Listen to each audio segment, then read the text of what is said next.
பாரதிய கலாச்சார கட்சி வேட்பாளர் திரு செல்வம் அவர்கள் தன்னை எதிர்த்து போட்டியிட்ட வேட்பாளரை விட 5000 வாக்குகள் அதிகம் பெற்று வெற்றி பெற்றுள்ளார்.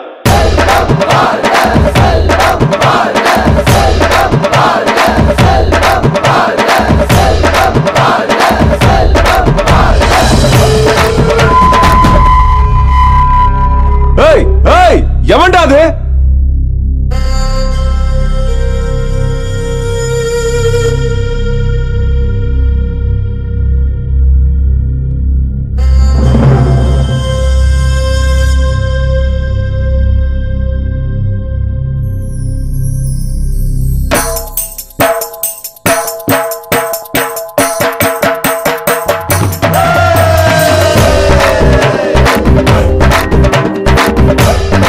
வெற்றியும் தோல்வியும் கரை போன்றது, கலாச்சாரம் தான் நிரந்தரமானது. XXX சோப், பெருந்தன்மையை பாராட்டும் சோப்.